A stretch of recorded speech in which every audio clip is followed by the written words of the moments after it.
தனியார் பேருந்து ஓட்டுநர் கொலை வழக்கில் தேடப்பட்டு வந்த குற்றவாளிகள் 3 பேர் ஜெயங்கொண்டம் நீதிமன்றத்தில் சரணடைந்தனர். தஞ்சாவூர் மாவட்டம் பாபநாசத்தை சேர்ந்த சிவா மணிகண்டன் என்ற தனியார் மினி பேருந்து ஓட்டுநர் ஐயம்பேட்டை பேருந்து நிறுத்தம் அருகே 3 பேரால் வெட்டி கொலை செய்யப்பட்டார். இதுகுறித்து 5 தனிப்படைகள் அமைக்கப்பட்டு குற்றவாளிகளை தேடி வந்த நிலையில் சுந்தரேசன், பரமேஸ்வரன், ராகுல் ஆகிய மூவரும் ஜெயங்கொண்டம் நீதிமன்றத்தில் சரணடைந்தனர். சீர்காழி அருகே திருமுல்லை வாசலில் உள்ள முகத்துவாரத்தில் இருக்கும் மண்மேடு திட்டுகளால் மீனவர்கள் பாதிக்கப்பட்டுள்ளனர். அந்த கிராமத்தில் உள்ள 2500 மீனவர்கள் முகத்துவாரத்தை தாண்டி கடலுக்கு செல்லும் நிலையில் அங்கு மண் தேங்கி படகு செல்ல முடியாத நிலை ஏற்பட்டுள்ளது. இதனால் 4 மாதங்களாக கடலுக்கு செல்ல முடியாததால் பல கோடி ரூபாய் வர்த்தகம் பாதிக்கப்பட்டுள்ளதாக மீனவர்கள் கூறுகின்றனர்.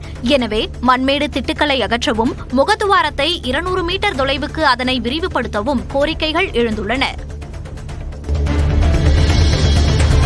திருவாரூர் திருத்துறைப்பூண்டியிலிருந்து செல்லும் கிழக்கு கடற்கரை சாலையை சீரமைத்து தர பொதுமக்கள் கோரிக்கை வைத்துள்ளனர்.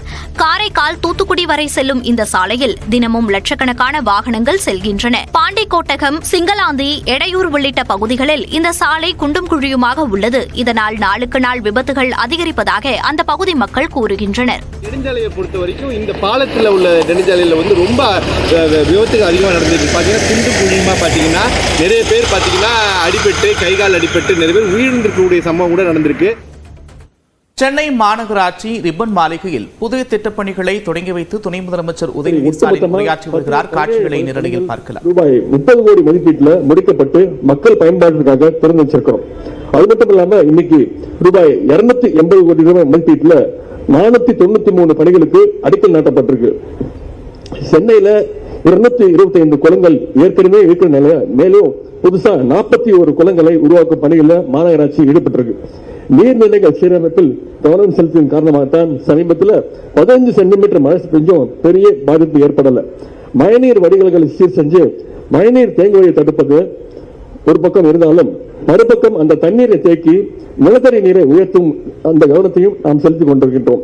இந்த மாதிரியான பணிகள் மூலமாகவே இந்த ஆட்சியினுடைய நோக்கம் என்னன்னு எல்லாருக்கும் புரிஞ்சிருக்கும். இன்னும் சென்னையை வளர்க்க வேண்டும் அப்படிங்கிறது தான் நம் அனைவருடைய ஒரே எண்ணம். இன்றைய நிகழ்ச்சி மூலமா பெருநகர சென்னை மாநகராட்சியில் பணிபுரிந்த பணியிடை காலமான அலுவலர்கள், பணியாளர்களுடைய குடும்பத்தின் துயர் துடைக்கும் விதமாக 106 நபர்களுக்கு கருணை அடிப்படையில் பணி நியமனம் ஆணை வழங்கப்பட இருக்கு.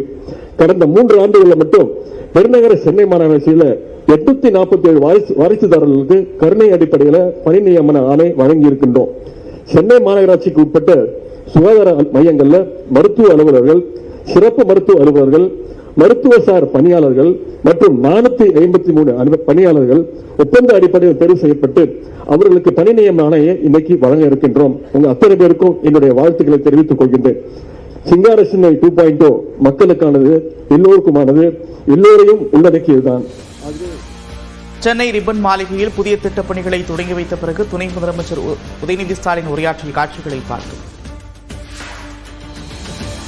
தொடர்ந்து எக்ஸ்பிரஸ் 8 செய்திகளை பார்க்கலாம். திருவள்ளூர் மாவட்டம் பெரியபாளையம் அருகே அரசு பள்ளி தலைமை ஆசிரியை பணியிடை மாற்றம் செய்யக்கோரி வகுப்புகளை புறக்கணித்து மாணவர்கள் போராட்டம் நடத்தினர். பெரியபாளையம் அடுத்த திருக்கண்டலத்தில் உள்ள அரசு உயர்நிலைப் பள்ளி தலைமை ஆசிரியர் ஷாமினி மாணவர்களை தரக்குறைவாக பேசி வருவதாக கூறி அவரை பணியிடை மாற்றம் செய்யக்கோரி வகுப்புகளை புறக்கணித்து மாணவர்கள் போராட்டத்தில் ஈடுபட்டனர். மத்திய பிரதேச மாநிலம் போபாலில் தன்னை கடிக்க வந்த நாய்களை இருசக்கர வாகன ஓட்டி கற்களால் தாக்கியதால் தகராறு ஏற்பட்டது. மகளை பள்ளியில் விடச் சென்றபோது மாணவி சென்ற ஸ்கூட்டரை தெருநாய்களும் வீட்டில் வளர்க்கப்பட்ட 2 நாய்களும் விரட்டின. அப்போது பைக்கை நிறுத்திவிட்டு கீழே இறங்கிய தந்தை நாய்களை விரட்டினார். அந்நேரத்தில் தங்கள் வீட்டு நாயை எப்படி தாக்கலாம் என்று நாய்களின் உரிமையாளருக்கும் ஸ்கூட்டரில் சென்றவருக்கும் இடையே மோதல் ஏற்பட்டது.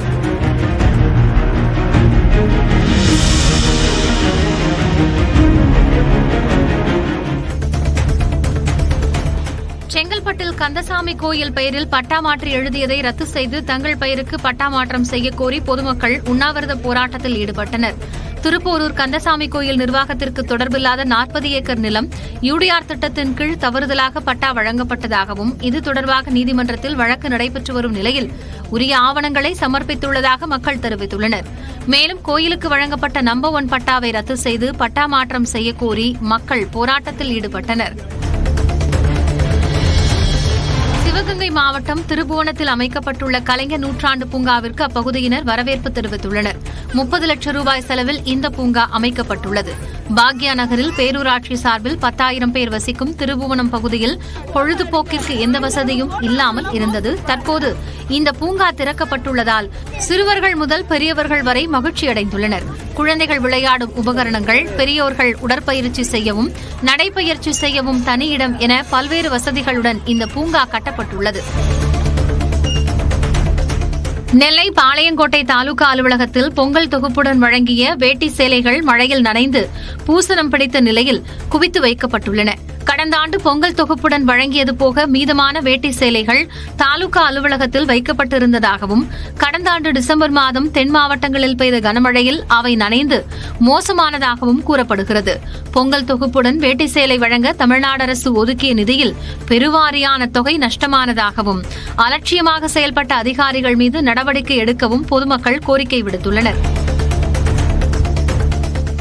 மசூதிகள் மீது வழக்கு தொடுப்பதை உச்சநீதிமன்றம் தலையிட்டு நிறுத்த வேண்டும் என மார்க்சிஸ்ட் கம்யூனிஸ்ட் கட்சி வலியுறுத்தியுள்ளது. டெல்லியில் நடைபெற்ற அக்கட்சியின் அரசியல் தலைமைக்குழு கூட்டத்தில் வாரணாசி, மதுரா, அஜ்மீர் ஆகிய பகுதிகளில் உள்ள மசூதிகள் மீது வழக்கு தொடுக்கப்பட்டதை அடுத்து அப்பகுதிகளில் சிறுபான்மையினருக்கு எதிராக வன்முறை சம்பவம் அதிகரித்து வருவதால் உச்சநீதிமன்றம் இந்த விவகாரத்தில் தலையிட வேண்டும் என மார்க்சிஸ்ட் கம்யூனிஸ்ட் கட்சியின் அரசியல் தலைமைக்குழு வலியுறுத்தியுள்ளது. வெள்ளத்தால் பாதிக்கப்பட்ட விழுப்புரம் மாவட்டம் சின்னக்கோட்டக்குப்பம் தமிழ்நாடு அரசின் சேதப்பட்டியலில் இடம்பெறவில்லை என புகார் எழுந்துள்ளது. பெஞ்சல் புயல் மற்றும் கனமழையால் இப்பகுதியில் உள்ள 450 வீடுகள் வெள்ள நீர் சூழ்ந்து வடிவதற்கே 2 நாட்கள் ஆகின. ஆனால் வெள்ளத்தில் இறந்த நபர் மற்றும் பாதிக்கப்பட்ட மக்கள் குறித்து தமிழ்நாடு அரசின் பாதிப்பு கணக்கெடுப்பில் இடம்பெறவில்லை என்று புகார் எழுந்துள்ளது. உடனடியாக நிவாரணம் வழங்க வேண்டும் என்றும் கோரிக்கை எழுந்துள்ளது. சென்னை அயனாவரத்தில் மனவளர்ச்சி குன்றிய கல்லூரி மாணவி பாலியல் வன்கொடுமை செய்யப்பட்ட வழக்கில் மேலும் 2 கைது செய்யப்பட்டனர். பல மாதங்களாக அந்த மாணவியை 5க்கும் மேற்பட்டோர் பாலியல் வன்கொடுமை செய்யப்பட்ட சம்பவம் அதிர்ச்சியை ஏற்படுத்தியது. இது தொடர்பாக 4 தனிப்படை போலீசார் விசாரணை நடத்தி வருகின்றனர். இதில் கல்லூரி மாணவர் நரேஷ் மற்றும் பள்ளி மாணவர் ஒருவரை போலீசார் ஏற்கனவே கைது செய்தனர். இந்நிலையில் திருவள்ளூரைச் சேர்ந்த மணி மற்றும் சேலத்தைச் சேர்ந்த கார்த்திக் ஆகியோர் தற்போது கைது செய்யப்பட்டுள்ளனர்.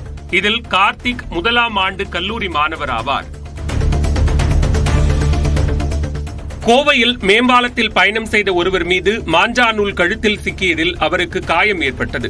கோவை மலுமிச்சம்பட்டி பகுதியைச் சேர்ந்த கார்த்திக் மற்றும் அவரது மனைவியுடன் உக்கடம் ஆத்துப்பாலம் மேம்பாலத்தில் பயணம் செய்துள்ளார். இந்நிலையில் திடீரென அவரது கழுத்தில் பட்டத்தின் மாஞ்சா நூல் ஒன்று சிக்கியுள்ளது. இதனையடுத்து வாகனத்தை உடனடியாக நிறுத்திய கார்த்திக் கழுத்தில் சிக்கிய நூலை எடுத்துள்ளார். அப்போது அவரது கை விரல்களிலும் மாஞ்சா நூல் ஆழமாக கிழித்து காயம் ஏற்பட்டுள்ளது. ராணிப்பேட்டையில் பெஞ்சல் புயல் பாதிப்புக்குள்ளான பகுதியில் 13 நாட்களை தாண்டியும் மின்சாரம் வழங்கப்படவில்லை என பொதுமக்கள் சாலை மறியலில் ஈடுபட்டனர். பணப்பாக்கம் அடுத்த ராமாபுரம் பகுதியில் பெஞ்சல் புயலின் போது துண்டிக்கப்பட்ட மின்சாரம் 13 நாட்களை கடந்த நிலையில் இன்னும் வழங்கப்படவில்லை என பொதுமக்கள் குற்றம் சாட்டுகின்றனர். மின் விநியோகம் வழங்கப்படாததால் குடிநீர், விளைநிலங்களுக்கு தண்ணீர் பாய்ச்ச முடியாமல் தவிப்பதாக கூறி கிராம மக்கள் காலி குடங்களுடன் சாலை மறியலில் ஈடுபட்டனர்.